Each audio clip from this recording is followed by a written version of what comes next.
Singer 9900 T இருக்குது, அதுக்கப்புறம் 9900 இருக்குது. இந்த மாடலில் பார்த்தீங்கன்னா இதுதான். இது என்ன அப்படி பார்த்தீங்கன்னா இது வந்து எப்படி மெயின்டைன் பண்ணணும், த்ரெட்டிங்கு எல்லாமே சொல்லி கொடுத்துறேன். அதுக்கப்புறம் வந்து ஸ்பீடுக்கு எப்படி ஏற்றணும், எப்படி இறக்கணும், அப்புறம் ரீசெட்டு, என்னென்ன எரர் வரும், இது எல்லாமே வந்து இந்த மிஷினை பற்றி தெரிஞ்சுக்கலாம்.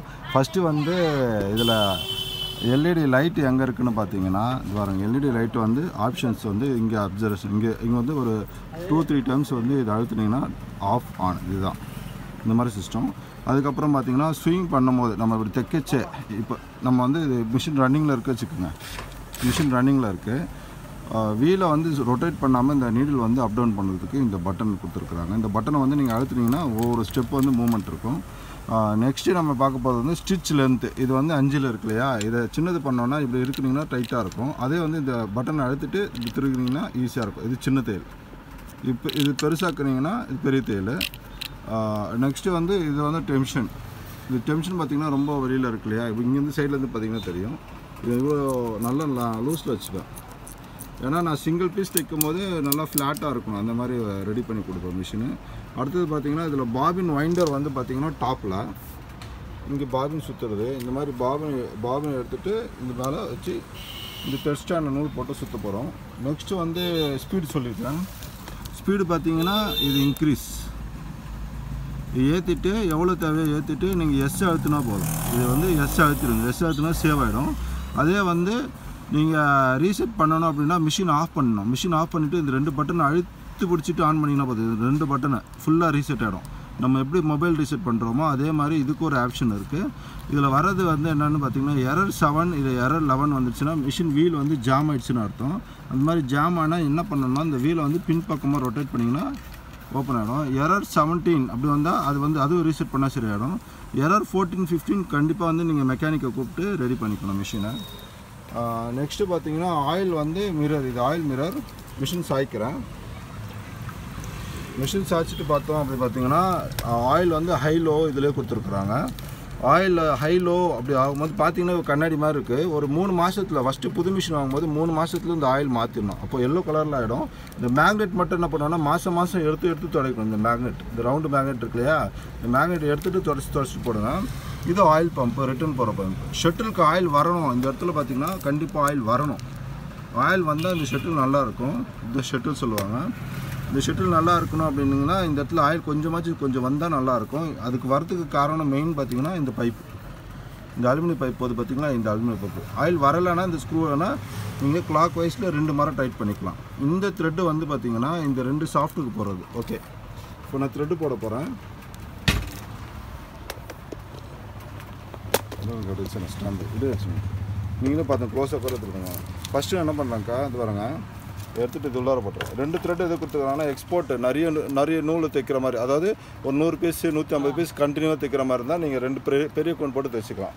நான் என்ன பண்ணுறேன், இங்கே போட்டுட்டு இதுக்குள்ளார போட்டுக்கிறேன். நான் இதுக்குள்ளே போட்டு இதை எடுத்துக்கிறேன் ஸ்ட்ரைட்டாக. பாபின் சுற்றும் போது மட்டும்தான் இது இங்கே காட்டுங்கக்கா. இது உள்ள தெரியுதா, காட்டுங்க க்ளோஸாக தெரியுதா. இது உள்ளே போயிட்டு ஜஸ்ட் இப்படி ரோல் பண்ணால் போதும். இதுக்குள்ளே ரோல் பண்ணிவிட்டு இது இருக்கு இல்லையா, இதில் 1 2 ஒரு 3-4 ரோல் பண்ணிவிட்டு இது கட் பண்ணிவிடுங்க. கட் பண்ணிவிட்டு க்ளோஸ் பண்ணிக்கோங்க. அவ்வளோதான். காட்டுங்க சார். இப்போ சுற்றும் போது பாருங்கன்னா பாபின் வாங்கிட்டோம். எப்போவுமே வந்து இந்த கைடு வந்து பாபின் சுற்றும் போது கீழே இருக்கக்கூடாது. சவுண்டு ஏதோ டர்ன்ட்டு இந்த கைடு தேஞ்சிடும். அதனால் இந்த கைடை வந்து பின் பக்கமாக இந்த லிவர் வச்சு தூக்கணும்.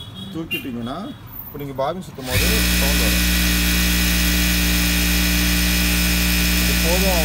இது போதும் அப்படின்னீங்கன்னா ஸ்டாப் பண்ணிக்கோங்க. ஸ்டாப் பண்ணிட்டு இது எடுத்துக்கோங்க. எடுத்துகிட்டு இது கட்டரில் இது இருக்குல்ல, இந்த கட்டரில் என்ன பண்ணுங்க, எடுத்துகிட்டு இது வெட்டினீங்கன்னா வெட்டிடும்.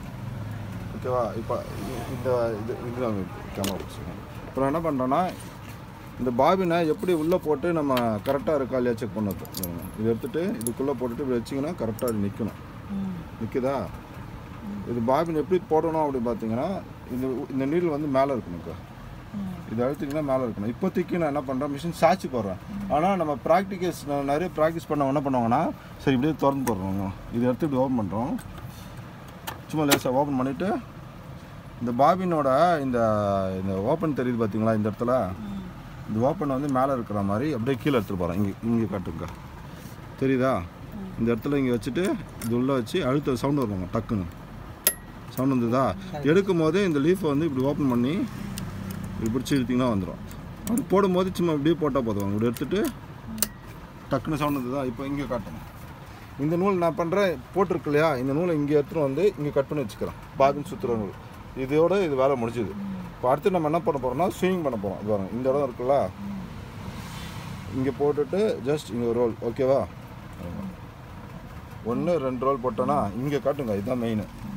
இதுக்குள்ளே அப்படி போயிட்டு வருதா, இந்த ஸ்ப்ரிங்கு தெரியுதா, இந்த ஸ்ப்ரிங்கு இழுத்து ஆக்ஷன் ஆகுதா, இதுக்குள்ளே கண்டிப்பாக போட்டே ஆகணும். நான் இழுத்தா பாருங்கள் தெரியுதா, இந்த கேமரா கிளியராக தெரியாதா, இந்த நூல் இழுத்து ஆக்ஷன் ஆகுது பாருங்க ஃப்ரீயாக. நான் கீழே கைடாக இருக்கிறேன், இப்போ இழுத்து ஆக்ஷன் ஆகும். இந்த மெத்தட் பார்த்துங்க. இது போட்டால் வேணால் தான் நீங்கள் அடுத்து நீங்கள் என்ன பண்ணணும்னா மெத்தட் பார்த்தீங்கன்னா 1 2 நேராக போய் 3 ரோல் ஆகிட்டு 4 இந்த கம்பியில் ஆக்ஷன் ஆகிட்டு அதுக்கப்புறம் வெளியில் வந்துச்சு. வெளில வந்து பிறகு இது வந்து டேக்கப் லிவர். இந்த லிவருக்குள்ளே போட்டுட்டு இந்தியா வழியாக எடுக்கணும். பிடிச்சிங்க காட்டுங்க, உங்களுக்கு கிளியராக தெரியுற மாதிரி வச்சு.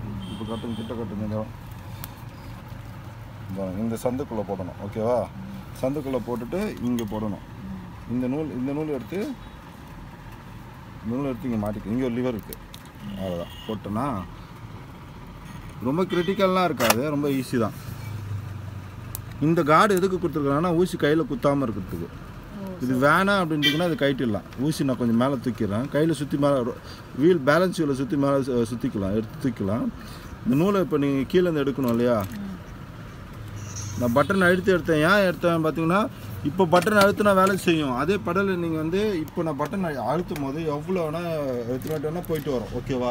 அதே இந்த படலை வந்து இந்த படல் இருக்கு இல்லையா, இந்த பின்பக்கம் மாதிரி அழுத்திட்டிங்கன்னா இதோட பட்டன் வேலை செய்யாது. அந்த ஃபங்க்ஷன் வந்து ஆஃப் ஆகிடும். அது ரன்னிங்கில் ஆமாம் ரன்னிங்கில் இருக்கும்போது மட்டும்தான் ஊசி கீழே இருந்தால் அது ஒர்க் ஆகும். அதே மாதிரி இந்த ஊசி கீழே நிற்கிறதுக்கு மேலே நிற்கிறதுக்கு ஒரு பட்டன் கொடுத்து இது அழுத்தி பிடிச்சுன்னு இங்கே வச்சுங்க. இந்த டாட் வந்துடுச்சா, இந்த டாட் வந்துடுச்சுன்னா நீங்கள் தைக்கும் போது எப்போவுமே ஊசி பார்த்தீங்கன்னா மேலே தான் நிற்கும், கீழே நிற்கவே நிற்காது. பாருங்க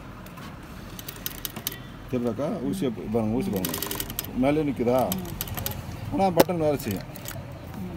இந்த ஊசி எனக்கு மேலே நிற்க வேணாம், கீழே தான் நிற்கணும். ஏன்னா பாயிண்ட்லாம் திருப்பும் போது கஷ்டமாக இருக்குது அப்படின்றீங்க. இதை வந்து இதை அழுத்தி பிடிச்சிட்டு இருந்தீங்கன்னா இந்த டாட்டு போயிடும். அவ்வளோதான். டாட்டு போயிடுச்சுன்னா இப்போ நீங்கள் ஸ்விங் பண்ணிங்கன்னா கீழே நிற்கும். பாருங்க கீழே நிற்குதா. ஓகே. அடுத்தது இவங்க வாங்கின கைடு பார்த்தீங்கன்னா இது என்னது, இது 1 சைடு கைடு.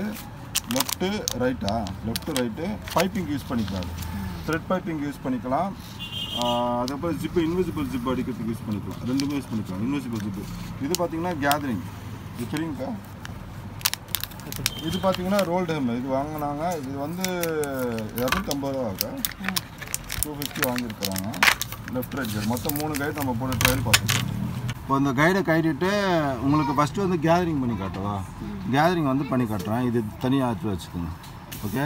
நம்ம என்ன பண்ண போகிறோன்னா இதுதான் வந்து கேதரிங் கைடு. இது வரோங்க, இதுதான் கேதரிங் கைடு.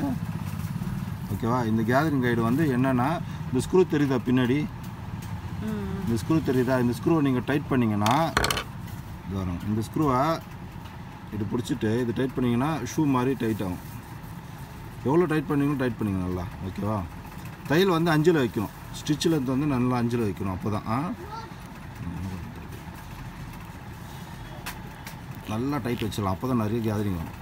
அப்பா தெரியுதா? இப்போ நல்லா ஹில்ஸ் மாதிரி ஆகிடுச்சா பார்க்கும்போது. இப்போ இந்த கைடை கைட்டணும். இப்போ நான் என்ன பண்ணுறேன், ஸ்க்ரூ ட்ரைவரில் இதை இங்கே இப்படி லூஸ் பண்ணுறோம். லூஸ் பண்ணிவிட்டு இது ஊசி மேலே எடுங்கக்கா. பட்டனை எடுத்துங்க. பட்டனை மேலே வந்துடுச்சா, கைடு காலில் தூக்குங்க.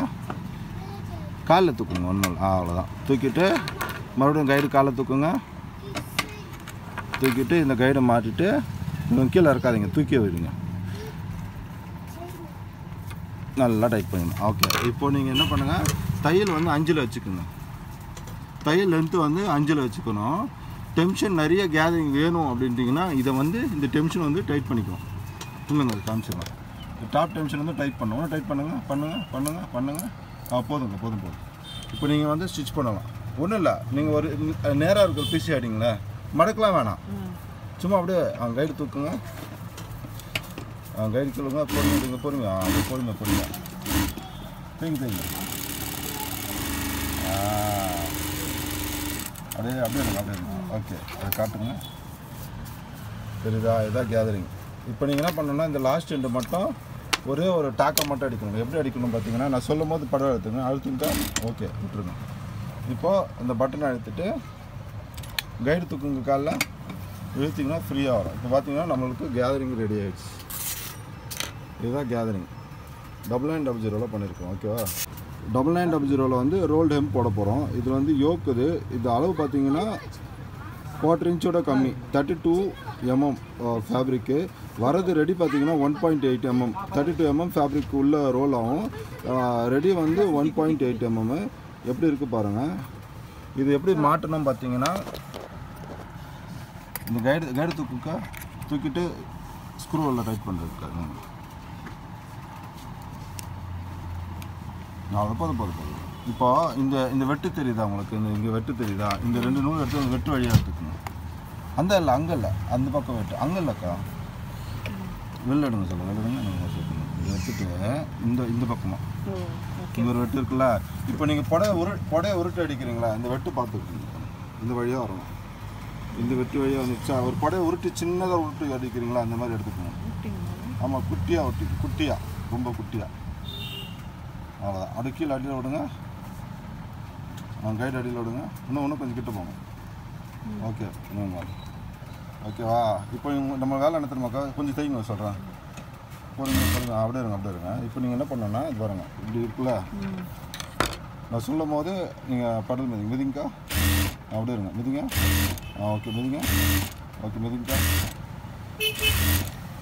ஓகே, அப்படியே ஸ்டாப் பண்ணுங்கள். ஒரு செக் காமிச்சிடலாம். இதுதான் இந்த அளவில் வந்து உருட்டி கொடுக்கும் ஆட்டோமேட்டிக்காக. நம்ம கையில் உருட்டினா இந்த அளவு மெலிசாக உருட்ட முடியாது. ஆனால் இதே வந்து ஜிக்ஜாக் மிஷினில் போட்டோன்னா போட முடியாது. இது வந்து ஒன்லி ஃபார் ரோல்டு. இந்த மாதிரி பண்ணதுக்கு மட்டும்தான். ஜிக்ஜாக்னா கட்டு வரும். இந்த இடத்துல வந்து பெரிய கட்டு இருக்கும். இந்த கட்டு டாட் தெரியுதா? இது அடிக்கிறதுக்கு மட்டும் தாங்க. தெரியுங்களா? நல்லா சூப்பராக இருக்கும்.